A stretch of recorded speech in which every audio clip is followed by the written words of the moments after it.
welcome to the deep dive. So you sent us that Simon Sinek video, Advice Will Leave You Speechless 2.0 from Alpha Leader. That's the one. And yeah, we're going to dive into it, pull out the key stuff, the actionable bits. Exactly. The goal is quick insights, those aha moments, but without feeling totally overloaded. Okay, let's get into it then. Right. So what jumps out first, I think, is how Sinek frames, well, how we see the world. It's this fundamental choice, really. Are we focused on where we want to go, or are we just seeing all the stuff in the way? Yeah, that really lands, doesn't it? And that lumberjack story he tells. Oh, yeah. He illustrates it perfectly. Yeah. I mean, both guys are working hard, but the one who stops to sharpen the axe, he gets way further. It's more than just, a productivity hack. Totally. It's about stepping back sometimes, taking a real break, maybe, or just turning off the phone. That long-term thinking. The career, not just the task in front of you, but what do you think stops people from actually, sharpening their axe? That's a good question. I think there's this constant pressure, isn't there? To always be doing something. Busyness equals progress, or so we think. Right. So taking a break feels almost wrong, lazy, maybe? Yeah, counterintuitive. But Sinek shows with the story, that investment, that pause, it pays off big time in the long run. And then there's the bagel story. Oh, Central Park. Yeah. Another great example of perspective. Totally. Free bagels right there. Yeah. But one person sees this line, probably not even a long line. And the other just walks up and gets one. It's so simple. But it really makes you think, how often do we build our own walls with these assumptions? He says the rule is just pursue what you want, but don't block others. Yeah. That's a good little nudge, isn't it? Right. To question those rules we set for ourselves and just find our own path sometimes. Have you ever found that?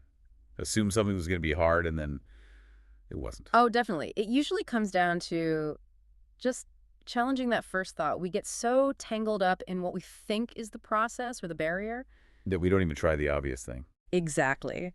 The bagel story's a great reminder. Sometimes just go for it, see what happens. Which kind of leads into another really big piece of his advice. How we treat each other, how we support each other.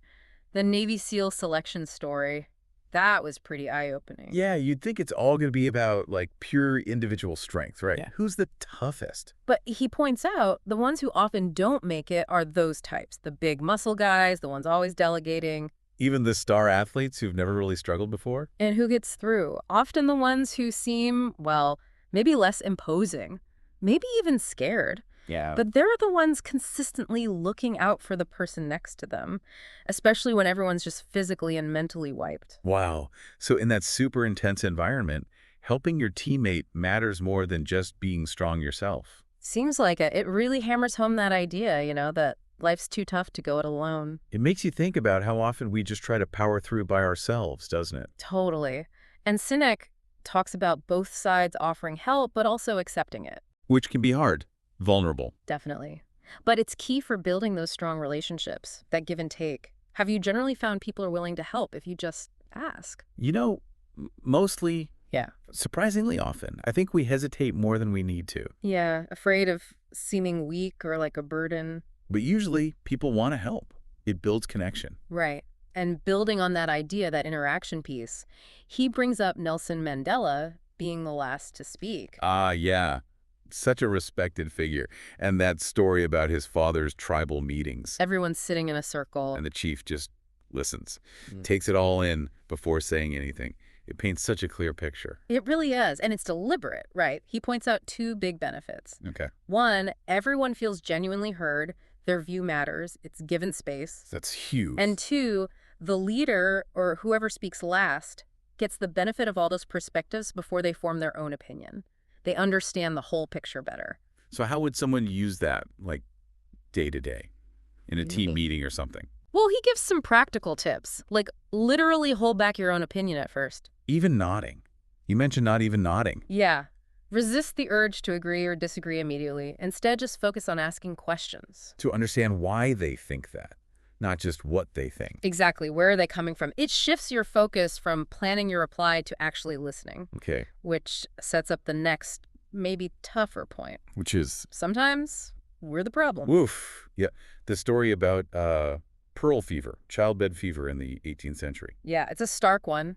almost a cautionary tale about getting stuck in our own view. You had these smart people, doctors, scientists, studying the problem, looking at corpses. Meticulously, but completely missing that their own actions were spreading the disease. The idea of going from an autopsy straight to delivering a baby without washing hands Yeah. is just horrifying now. And Dr. Holmes figured it out, but then faced so much resistance. Right. It shows how hard it is to see our own part in a problem, even when the evidence is right there. Why do you think that is? Yeah. So hard to see our own fault. Well, it's human nature, maybe. We want to protect our ego, our sense of being good and competent. Looking outside for blame is easier. It takes real humility then to think, wait, could I be contributing to this? Exactly. And Sinek connects it to accountability, right? If you take credit for the wins. You gotta own the losses too. Yeah. The balanced equation. Yeah. It's a whole package. Yeah. And that story about Noah, the barista. Oh, at the Four Seasons versus Caesar's Palace. That was so telling. Right. At the Four Seasons, he felt trusted, valued. And he was amazing, going above and beyond, clearly engaged. Some at Caesar's, different management. And he was just phoning it in. It wasn't about Noah being a different person, it was the environment. Precisely. It shifts the whole conversation from how do we find the right people to... How do we create the right place for people to be their best? Yeah. Which leads kind of smoothly into that anecdote about the Undersecretary of Defense, the styrofoam cup one. Yes. That hit home. The huge difference in treatment. Business class, fancy car service when he was in the job. Then coach, a taxi, and a styrofoam cup when he left. It just slams home that point. The perks, the status, it's for the position, not for you, the person. Such a powerful lesson in Just humility. keeps your feet on the ground, doesn't it? Be grateful for the role, but don't let it go to your head. Because it's temporary. Exactly. And that understanding, that humility, ties into his points about empathy, especially towards the younger generation. Yeah, he really pushes back against just, blaming millennials or Gen Z for everything. He challenges us to look at the circumstances, the pressures they face. It's like his analogy. The common factor in all my failed relationships is me. Right. It flips the script. Instead of blaming a whole group, maybe look at the environment they're in. And he points to specific things, like social media, phones. Yeah, the dopamine hits, the potential for addiction, how that might affect forming deep relationships or developing coping skills. It's not about making excuses, but about understanding the context. The world they grew up in is different. Definitely. It reframes the whole thing, doesn't it? Instead of how do we get the best out of them, it becomes... How do we help them be their natural best? By showing some empathy, understanding their world. Which leads right into his final point, really, about loving your work. As a right, not a privilege. Yeah, he argues pretty strongly that feeling fulfilled by your job shouldn't be some rare, lucky thing. It should be the standard. And he describes that ideal place to work, feeling safe, valued, like your leaders have your back. Which naturally makes people want to give their best. It's intrinsic motivation. It's the difference he draws between stress Working hard for something you don't care about. and passion. Working hard for something you love. Big difference. So wrapping up this deep dive on Sinek. Right. Wow, lots of powerful ideas. Perspective, Helping each other. really listening, Accountability. humility, Empathy. and just the importance of work that actually means something. Yeah, and like you said, these aren't just vague ideas. He gives concrete stories, frameworks you can actually think about using. Definitely. So on that note, maybe a final thought for everyone listening. Considering all this, what's just one small shift? One tiny change you could try today? Yeah, maybe in how you see something or interact with someone or even just approach your own work. What's one little thing that might nudge you closer to some of these principles? Something to think about.